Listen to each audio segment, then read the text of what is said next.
Amigas, amigos, muchas gracias por estar en una emisión más de Voces Públicas. Hoy tenemos a un gran funcionario que está encabezando una de las batallas más importantes de este periodo y de esta administración y de este gobierno, que es el proceso de llegar a la verdad en el caso Ayotzinapa. Y le agradezco mucho a Alejandro Encina, subsecretario de Derechos Humanos, que estés aquí con nosotros. Alejandro, muchas gracias. Al contrario, Genaro, es un gusto volver a estar aquí contigo. El 18 de agosto pasado diste a conocer los elementos esenciales de un informe que en el día que tú lo dijiste y lo diste a conocer, sustentaba que los hechos del 26 y 27 de septiembre en Iguala, Guerrero, y los posteriores constituían un crimen de Estado. Así es. Como frase, pues era una frase sintética, pero ahora estamos viendo, si me permites, las consecuencias de haber llegado, no sé si al nudo del crimen de Estado, o a las primeras investigaciones o a las primeras evidencias de lo que fue y de lo que ha sido este crimen de Estado. ¿Qué balance haces del 18 de agosto para acá, de lo que ha estado sucediendo? Bueno, estamos en un momento de inflexión y de definición en torno a toda la investigación que a lo largo de casi 4 años hemos realizado en la Comisión por la Verdad en el caso Ayotzinapa. Y el día 18 de agosto que presentamos este informe a los papás, a las mamás de los muchachos desaparecidos, con la presencia del presidente de la República, tenemos plena conciencia de que esto iba a traer una sacudida muy profunda pues a todo el conjunto de intereses, redes y complicidades que en torno a este caso se construyeron durante años para ocultar la verdad. No me preocupa, no me sorprende la reacción tan virulenta de gente que ha pretendido descalificar profundamente esta investigación, sino más bien me llama la atención de que estamos no solamente muy cerca de encontrar toda la verdad, sino que ya tenemos elementos suficientes para acreditar plenamente quiénes, cómo, cuándo y dónde participaron en estos hechos. ¿Ya se tienen esos elementos? Pues los elementos que ya se presentan en el informe, que es un informe muy completo, que no se reduce a lo que han tratado de simplificar. Exacto. A las capturas de pantalla que forman parte del cuerpo del informe. Es un informe integral que va no solamente de una nueva reconstrucción de los hechos, de construir una narrativa que considere elementos que la verdad histórica no contempló o que desechó, pero además que trae un trabajo profesional y serio que nos ha permitido desde reconstruir toda la red de llamadas telefónicas, más de 80 millones de llamadas telefónicas. Más de 80 llamadas. Sí. Reconstruir todo lo que fueron las comunicaciones entre miembros de los grupos delictivos y servidores públicos, que está plenamente acreditado. Al mismo tiempo, ir rompiendo el pacto de silencio y recoger testimonios tanto de personas que fueron perpetradores de los hechos, que están privadas de la libertad, o quienes obtuvieron su libertad absolutoria por la tortura a la que fueron sometidos, o gente que nos ha hecho llegar testimonios directamente. El trabajo de campo, porque hemos hecho trabajo de campo no solamente en la búsqueda en 7 municipios en el estado de Guerrero, sino también de ir recopilando información en las comunidades, en los pueblos, con los vecinos que están en las zonas en las que hemos hecho las intervenciones para la búsqueda, recoger toda la información brindada por la Administración Pública Federal, particularmente toda la información brindada por la Secretaría de la Defensa Nacional, la Secretaría de la Marina, la Secretaría de Seguridad y Protección Ciudadana. Y agencias norteamericanas, ¿no? Todas son las llamadas que gestionó el presidente de la República con la vicepresidenta de los Estados Unidos de las intervenciones que se realizaron al grupo criminal que estaba operando en Chicago, los informes del GIEI, la propia recomendación de la Comisión Nacional de Derechos Humanos, en fin, una gran cantidad de fuentes de información que nos han permitido ir construyendo en esta nueva narrativa pues todos los hechos, cómo sucedieron y quiénes son los responsables. Bueno, y Así por es. supuesto, pues estás pisando intereses que ahora están reaccionando pues de manera muy activa, por decirlo de alguna Sí. forma. Pero como lo ha sostenido el presidente y como yo lo ratifico, no hay marcha atrás.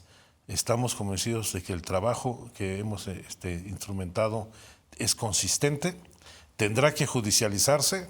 Hay muchos problemas siempre en este país para judicializar Exactamente. estos procesos tan complejos, pero también hay que tener claro que la misión fundamental de esta comisión, que es una comisión de la verdad, es saber qué pasó y dónde están los muchachos y aportar los elementos para que ya en la judicialización la Fiscalía General de la República, a través de la unidad especial, se encargue del deslinde de responsabilidades y el castigo de los responsables. Hay algo que llama mucho la atención y creo que hay que recordar a quienes nos están viendo y escuchando, que en el informe tú no hablas de 430 WhatsApps o 450 y tantos pantallazos, tú hablas de 154 eventos Así es. que se consideraron relevantes por tratarse de datos vinculados a la desaparición de los estudiantes. Y de esos 144 eventos, 54. 154, Sí. 99 son eventos coincidentes con otras fuentes Así es. y 55 eventos no coincidentes con otras fuentes hasta el momento. Así hasta el es. momento de la investigación o de dar a conocer la investigación. 38 eventos basados en capturas con metadatos de Así es. 2014 y 61 eventos basados en capturas con metadatos posteriores a 2014. Es decir, están tratando de descalificar una investigación donde identificas a 154 eventos por la parte de los screenshots y las palomitas Así de los WhatsApps. Bueno, yo creo que ahí no se ha entendido bien, no solamente la investigación que estamos haciendo, Sí. sino el peso del contenido de los mensajes. Por supuesto, el GIE ha hecho un peritaje, es un peritaje serio. Hemos tenido muy buena relación con el GIE y creo que esto no va a ser un asunto de conflicto. Nosotros pues sabíamos que iba a presentarse una situación de esta naturaleza. Claro. Estamos hablando de capturas de pantalla de aparatos telefónicos distintos a los originales, de 5 números telefónicos que no solamente corresponden a distintas etapas del desarrollo tecnológico de las comunicaciones, sino también sus propias características como aparatos, y íbamos a encontrar ese problema. Pero nosotros nos centramos fundamentalmente en el contenido de la información ahí presentada y, por supuesto, en un proceso de acercamiento con uno de los informantes que está colaborando con la comisión, que inició en el año 2019. No es un asunto que haya surgido de la noche a la mañana, no es que alguien nos haya sembrado ahí un testigo impostor, no es alguien que estemos además inventando pruebas, porque incluso el colaborador ha presentado ya 2 declaraciones ministeriales ante la Fiscalía General de la República, lo cual ha ido acreditando la fuente de origen de esta información. Y en el cruce de la información con todos estos datos, vamos nosotros confirmando con distintos indicadores cómo se corresponde con la reconstrucción de los hechos. Y hay algunos que tienen desde 5 coincidencias con distintas fuentes o hasta más de 12. Yo presentaba el jueves de la semana pasada en la mañanera uno de los ejemplos, porque ahora ya está judicializado. Yo he entregado esta carpeta desarrollada a la Fiscalía, al nuevo fiscal, incluso acompañado de otras pruebas, de videos. De otras, además de las que ya tenemos más evidencias.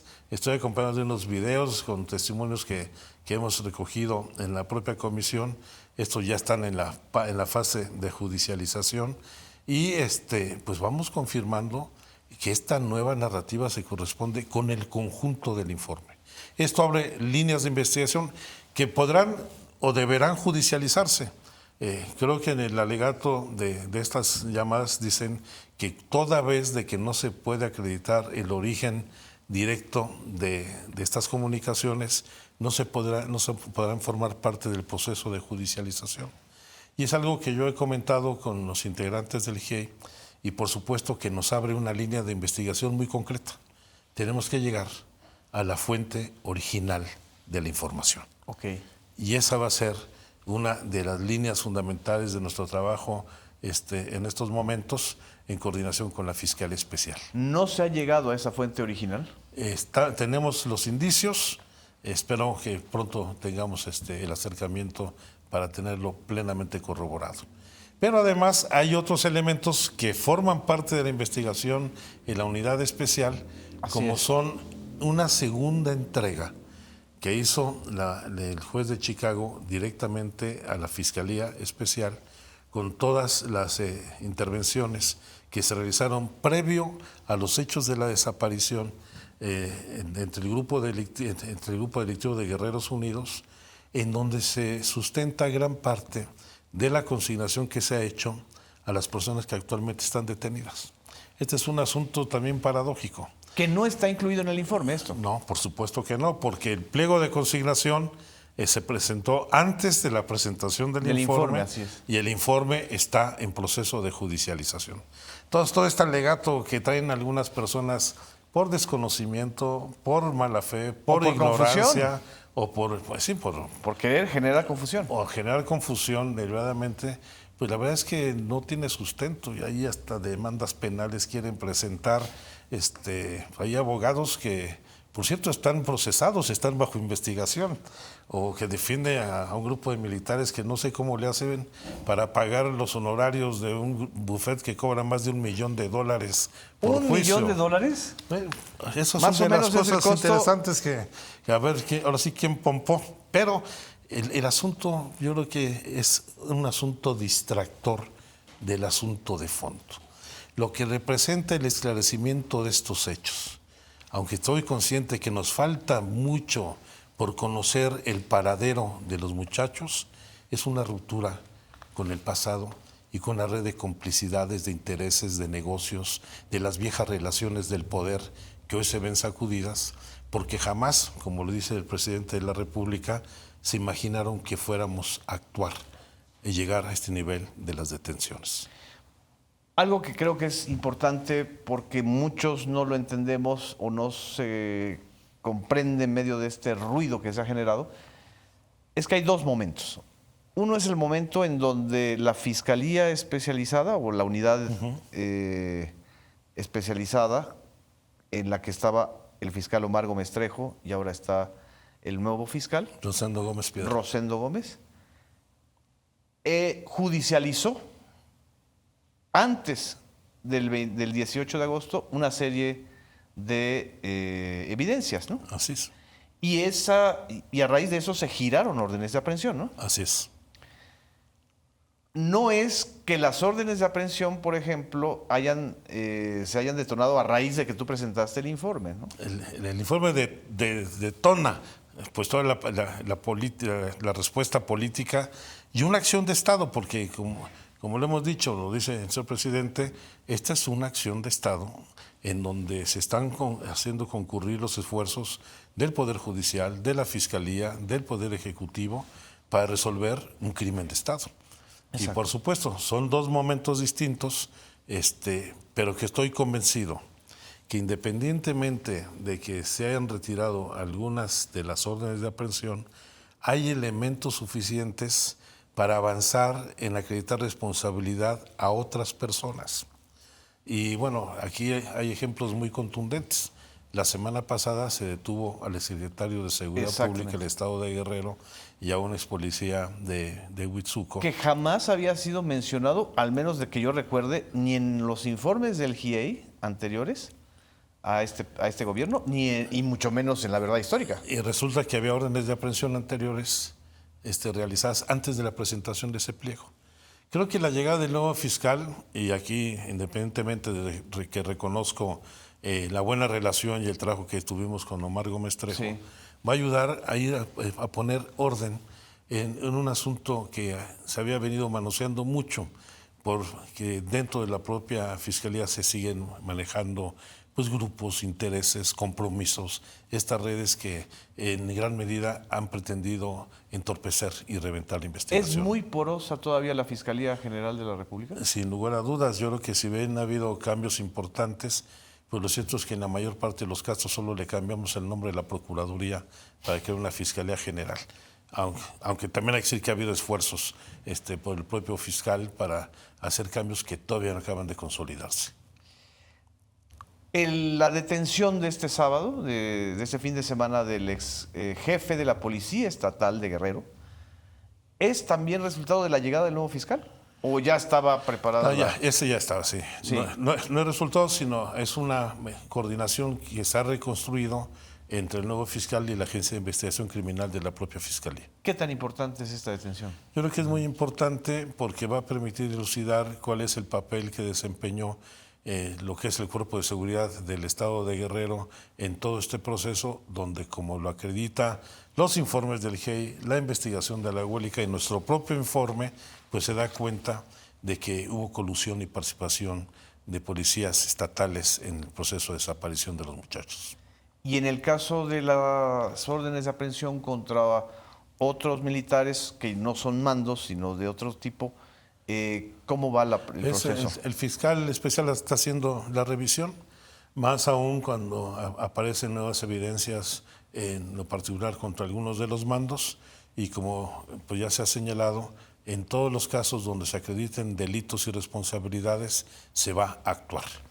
Si ya dimos este primer paso, no vamos a dejar de dar los subsiguientes para que quien haya cometido esos delitos sea castigado. Así es. Vamos a un corte, Alejandro. No nos dejen, vamos a un corte. Seguimos en Voces Públicas.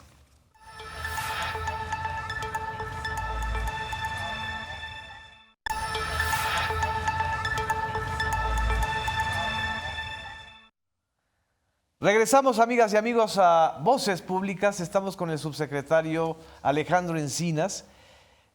Alejandro, también dentro de esta constelación de intereses y de intereses muy fuertes y afectados por la ruptura del pacto de silencio, por la ruptura del pacto de impunidad, de repente aparece este reportaje en el New York Times, periódico que se precia de ser muy riguroso en sus textos, en donde evidentemente están hablando o están citando un espionaje en contra tuya, ¿no? Así es. ¿Qué valoración haces de este episodio? A mí lo que más me llama la nota en la parte del espionaje, ahora sí que hasta espionaje transnacional, pues esto fue en Tel Aviv, allá en Israel, es que el actor fundamental de la información soy yo, y no Tomás Herón, que es la persona que está iniciado, que está acusado. Esa es. Y lo otro que también pues, me llama mucho la atención es que se ponen en mi voz declaraciones que pretendieron insistentemente que diera, pero que en todo momento quise ser muy claro, siempre muy cortés, pero muy claro en mi posición. Yo revisaba la grabación de la entrevista y hay dos frases que tengo en mente. Una, cuando me dicen, ¿usted está convencido de los datos que se presentó en el informe? Digo, sí. Y en esto no caben ambigüedades. Estoy convencido de estos datos, si no, no los hubiéramos hecho públicos. Y también luego... ¿Y te la tergiversan? Y luego le dije, ante la existencia, le dije, no pretenda, por favor, poner en mi voz la respuesta y hasta la pregunta que me está haciendo. Bueno, pero yo creo que esos son los gajes de esta campaña. Y pues, ahí estamos, abiertos al escrutinio público, porque todas mis declaraciones públicas, todo lo que he informado a los padres y madres ha sido plenamente congruente, y más bastaba que yo descalificara mi propio trabajo, pero además sería una enorme falta de respeto a los compañeros y las compañeras de mi equipo que han venido haciendo un esfuerzo que debo de reivindicar y de reconocer. Lo que también llama mucho la atención de ese texto y de este episodio es que, aunque ellos lo nieguen, es un texto de defensa a Tomás Herón. Dicen que es un caso de antisemitismo. Sí. ¿Dónde está el antisemitismo en el caso de la judicialización de Tomás Herón? Para empezar, él no es judío, ¿no? Exacto. Yo creo que ese es lo primero que hay que aclarar. Y si alguien ha enfrentado esta situación en este fondo discriminatorio, pues es un servidor.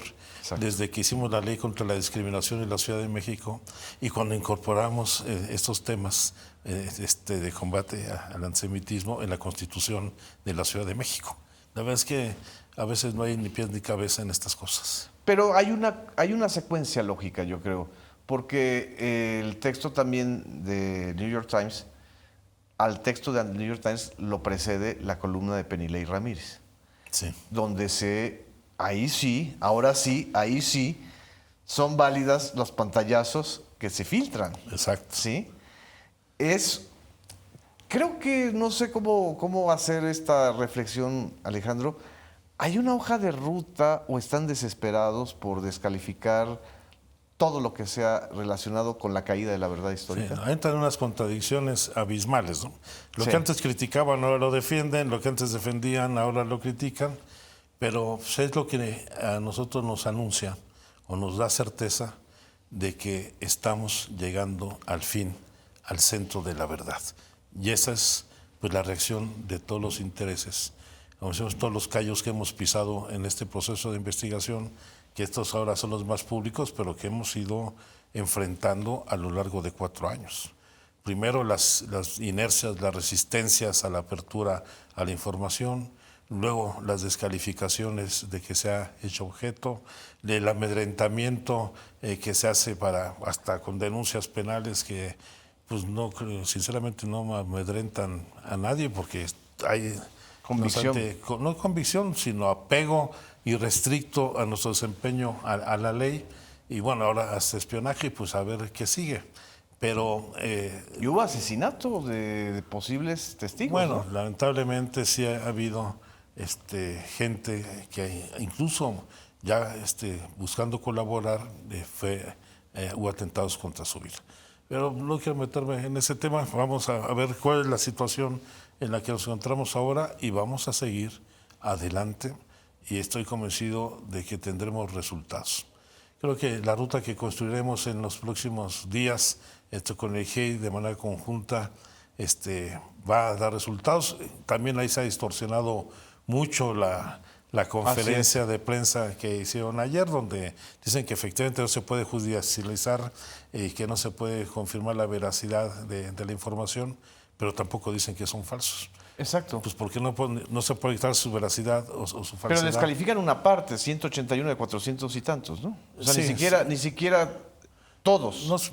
Igual que lo que tú acabas de señalar, Sí. cómo buscamos todos consistencia en los metadatos, pero nosotros la consistencia en los contenidos, lo que a nosotros estamos obligados. Nuestra prioridad es saber qué pasó y dónde están los muchachos.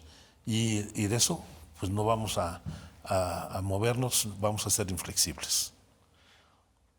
Uno de los elementos también que se ha enturbiado en torno a esto que es buscar la verdad es el móvil. ¿Sabemos o estamos cerca de la pregunta del por qué? Yo creo que una de las líneas más consistentes es que efectivamente dentro de uno de los autobuses iba droga o dinero y que fue uno de los elementos que detonaron esta situación.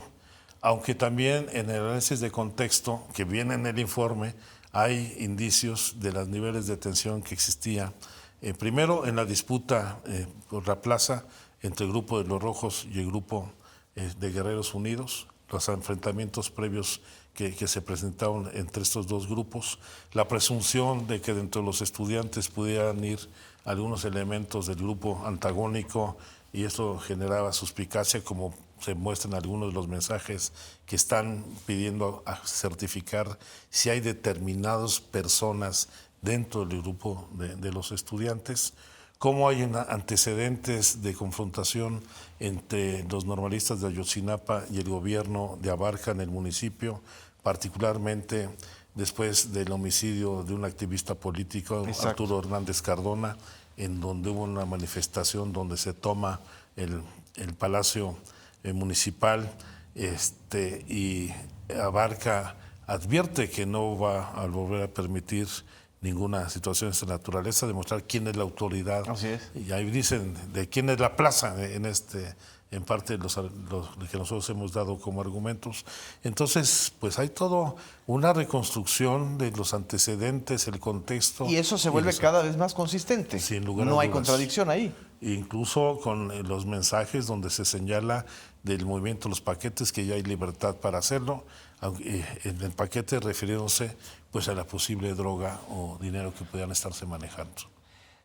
¿No se te hace también muy sintomático que los defensores de la mentira histórica o de la verdad histórica ya no defienden la siembra de evidencias porque eso se les cayó y están ahora queriendo descalificar toda la investigación a partir pues de elementos colaterales de los pantallazos de WhatsApp? Es que es insostenible la verdad histórica. Se ha derrumbado por sí misma. Así es. Los propios vuelos del dron que nos proporcionó la Secretaría de Marina, ellos ubicaron estos videos y nos los hicieron llegar, pues muestran cómo se intervino el basurero de Cocula por una instrucción previa que llegó de la Procuraduría, y cómo pues se va construyendo ahí una escena del crimen que no se ha podido constatar o que hemos demostrado ya con peritajes, con evidencia científica de que ahí no se asesinó ni se incineró a los 43 estudiantes. Sí hubo esquemas, hubo registro de restos humanos ahí que fueron incinerados, pero que no correspondían a los estudiantes. Y en el caso de Tomás Cerón, la posibilidad de que él voluntariamente se acoja al sistema de testigos protegidos se ha eliminado. Pues todavía ha habido una comunicación con sus abogados, eso hay que decirlo. Él rechazó acogerse al criterio de oportunidad que ofrece la ley, no que ofrece la comisión, como algunos lo han dicho. Exactamente. Ahí la ley establece un criterio de oportunidad. El criterio de oportunidad es un asunto que se construye el acuerdo entre la Fiscalía y la persona que quiere acogerse a ese mecanismo. Lo que nosotros ofrecimos fue la garantía de cumplimiento puntual del acuerdo que se construyera. No se aceptó, como lo informamos desde un inicio, y pues esperemos que siempre hagamos el esfuerzo, aunque también tengo la información de que va avanzando de manera positiva el proceso de extradición. Genial. Y en el caso del ex procurador Jesús Murillo Caram, ¿qué novedades tenemos, digamos, por lo menos de su estado de salud? Bueno, sí, esto es una situación complicada, ya está estable, por supuesto, ya pasó la situación de riesgo y pues se le dará toda la atención médica y el servicio que sea necesario. ¿Él ha declarado? Bueno, ya estuvo en las primeras audiencias, ahora habrá que esperar pues que su estado de salud lo permita para que no sea pues, gravoso para su bienestar. La situación con los padres, los diálogos que han sostenido los padres de familia, que a final de cuentas pues son los principales interesados y son la principal causa de que exista la Comisión Especial de Investigación del caso Ayotzinapa y la Fiscalía Especializada. ¿Qué nivel de diálogo y qué nivel de certeza tienen ellos de lo que se ha ido avanzando en estos días? Bueno, siempre el diálogo con los padres es un diálogo muy franco, en donde ellos son muy exigentes y es legítima, plenamente legítima su demanda por la exigencia de tener evidencia científica sobre la desaparición o la eventual muerte de sus hijos. Esto creo que hay que respetarlo plenamente. Ellos siempre han hablado con una gran franqueza con el presidente de la República, con un servidor. Aquí no hay complacencias con la comisión y nosotros de la misma manera hemos hecho el esfuerzo por siempre dar toda la información que tenemos a nuestro alcance y como les hemos dicho, diremos siempre la verdad por dolorosa que ésta sea.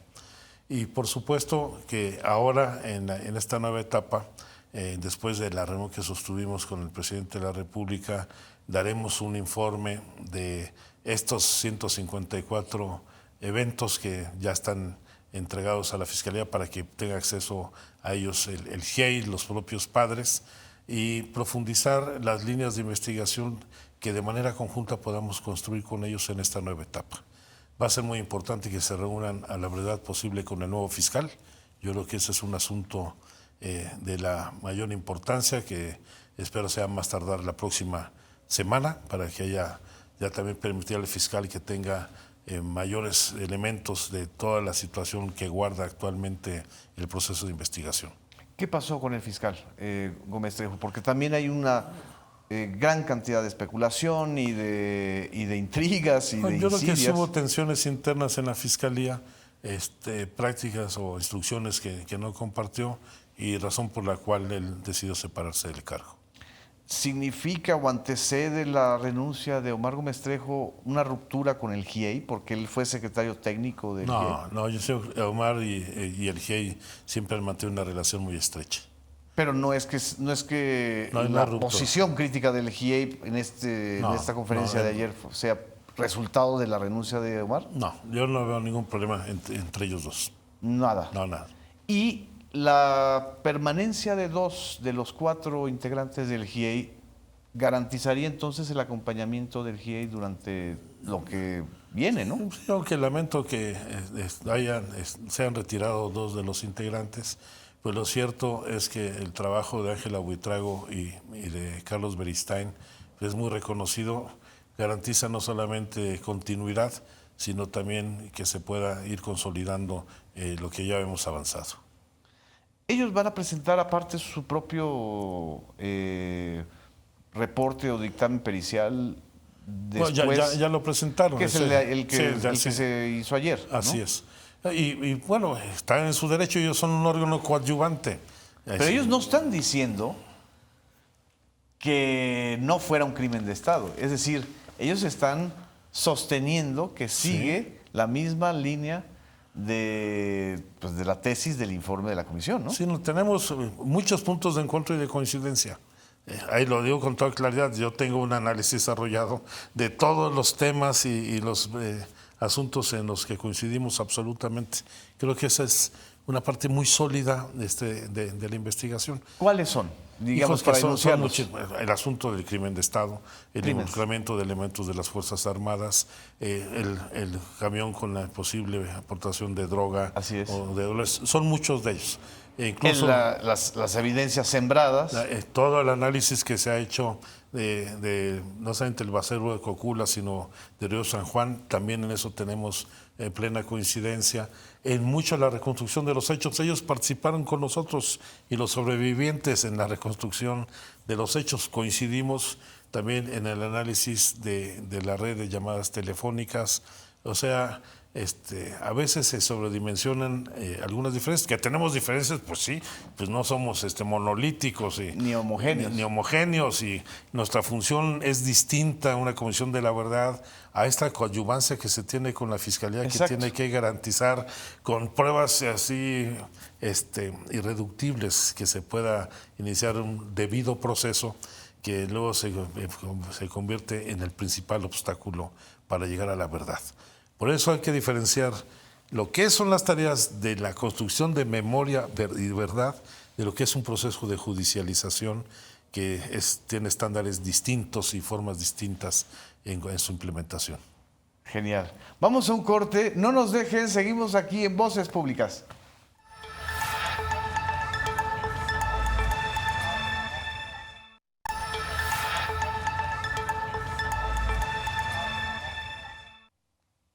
Amigas, amigos, retornamos a Voces Públicas. Estamos haciendo, la verdad, una disección de estos días que han sido muy intensos en términos informativos y también muy intensos en términos desinformativos, porque la oleada de desinformación ha sido brutal en torno a la primera parte de la judicialización de esta etapa del caso Ayotzinapa. ¿Así lo podríamos clasificar? Sí, yo creo que es una campaña inducida para desacreditar un informe que muchos ni siquiera leyeron. Exacto. Y se muestra en las contradicciones que sucesivamente van presentando en sus artículos, en sus opiniones. ¿Cómo hay que leer ese informe? Pues yo digo, es un rompecabezas, que hablo de manera integral, un rompecabezas de 154 piezas que estamos armando y que tendrán que irse construyendo con un rompecabezas cada vez mayor, en donde que nos vaya conduciendo al esclarecimiento de los hechos. Tiene que verse de manera íntegra en cada una de sus partes, desde los antecedentes de cómo se concibió el trabajo de la comisión, en el acopio de información, la ruptura del pacto de silencio, la búsqueda de campo y cómo aportar estos elementos para la judicialización de esta situación.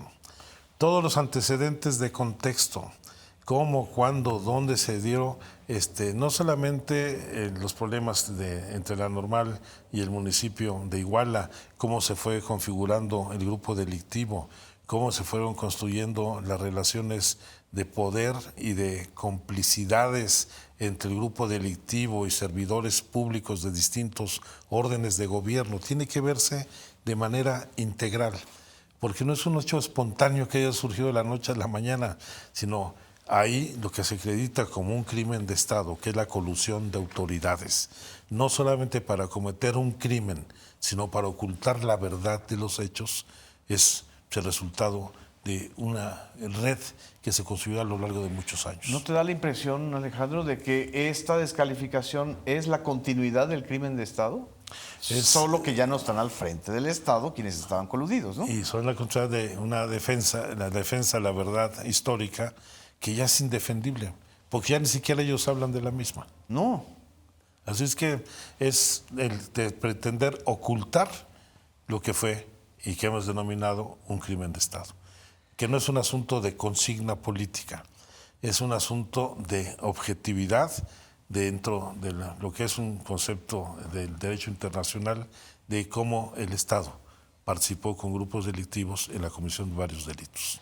Aunque ya lo hemos abordado en otras entrevistas y lo has dicho en las presentaciones y explicaciones del informe, creo que a la gente necesita entender y comprender por qué es tan importante llegar a la verdad en el caso de los 43 normalistas de Ayotzinapa. ¿Por qué? Yo creo que más allá de que es un evento deleznable, emblemático de lo que no debe suceder en este país, porque el esclarecer estos hechos nos va a permitir no solamente deslindar las responsabilidades de las propias autoridades y los grupos delictivos, sino sentar un precedente de justicia para que esto no vuelva a suceder en el país. Así es. Y porque además, pues eran jóvenes pobres, para los cuales la justicia nunca llegaba. De zonas muy humildes, marginadas, no solo de Guerrero, sino también de otras entidades, muchachos que apenas estaban ingresando al desarrollo de sus estudios como profesores normalistas, que tenían la expectativa, una oportunidad de salir adelante y que fueron objeto de un acto brutal de salvajismo que no tiene precedente. ¿Qué importancia o qué conexión tendrá el avance de la investigación del caso Ayotzinapa con la Comisión de la Verdad de los Hechos de la Guerra Sucia de 1965 a 1990, que también estás encabezando? Bueno, son comisiones hermanadas que avanzan en la misma dirección. Es un asunto de reivindicación de la memoria y la verdad, donde no solamente se busca justicia, sino cerrar heridas que permitan avanzar en una reconciliación. Creo que estos dos ejercicios de las comisiones tienen, aparte de satisfacer la demanda de justicia de las víctimas, el propósito de construir una nueva relación entre las autoridades y la sociedad. Y romper también la impunidad. Porque que es el sello distintivo del régimen pasado. Lo mismo que la guerra sucia, no hay diferencia entre cómo se pretendieron ocultar todos los actos de contrainsurgencia, de barbarie de la guerra sucia con los sucesos de Ayotzinapa. Hay una continuidad hasta en los métodos de participación del Estado en ambos hechos. Es decir, Ayotzinapa también podría ser, o tiene muchos ingredientes de la guerra sucia, con un ingrediente especial que es la colusión del crimen organizado. Sí. La desaparición forzada durante los periodos de la guerra sucia fueron parte de una práctica contrainsurgente en donde la desaparición se estableció como una práctica sistemática y continua del Estado para acabar con la disidencia política. Esa práctica se trasladó por quienes se formaron en las escuelas de contrainsurgencia a la delincuencia organizada. Los mismos métodos utilizados entonces en la Guerra Sucia se replicaron en las mismas prácticas en los grupos delictivos. Exacto. Con el componente adicional que, a diferencia de lo que eran los movimientos subversivos durante la Guerra Sucia, que eran movimientos de reivindicación política y social, aquí se asoció la delincuencia con la autoridad. Ese es el enorme abismo. Estamos entonces también ante el núcleo de la política de seguridad pública de este sexenio, es decir, el romper ese pacto criminal entre autoridades y grupos criminales que a final de cuentas resultan ser lo mismo, ¿no? Exacto, ese es el gran reto. En materia de seguridad, ese es el gran reto. Y eso es lo que está en el centro del caso de Ayotzinapa, ¿no? Junto con la reivindicación de los derechos y el tema de la verdad, que es un derecho humano fundamental, el tomar estas experiencias para que se frene la impunidad y ataquemos el problema de raíz, que además de la pobreza, la marginación, la falta de oportunidades, es este empoderamiento entre delincuencia y autoridades para cometer actividades delictivas. Alejandro, no sé si quieras agregar algo más. Creo que es muy importante en estos momentos que también pues, podamos dar más certeza de lo que viene, ¿no? No, lo que es, la investigación está abierta. Seguimos realizando todos los días las labores de búsqueda. No vamos a escatimar ningún esfuerzo. Llamar a la gente que nos siga proporcionando información. Yo no desestimo ninguna de las informaciones que recibimos, siempre se analizan. ¿Se ha obtenido más información a raíz de la presentación del informe? Sí, pero ya está judicializada, la tiene la Fiscalía. Esperemos que nos aporte buenos resultados. Y vamos a seguir. Ese es un compromiso del presidente de la República, pero también del Gobierno de México, del conjunto del Gobierno de México, y pese a los obstáculos y resistencias, vamos a seguir adelante. Pues muchísimas gracias, Alejandro. Muchísimas gracias a todas y a todos ustedes por esta emisión y acompañarnos en Voces Públicas. Nos vemos la siguiente semana.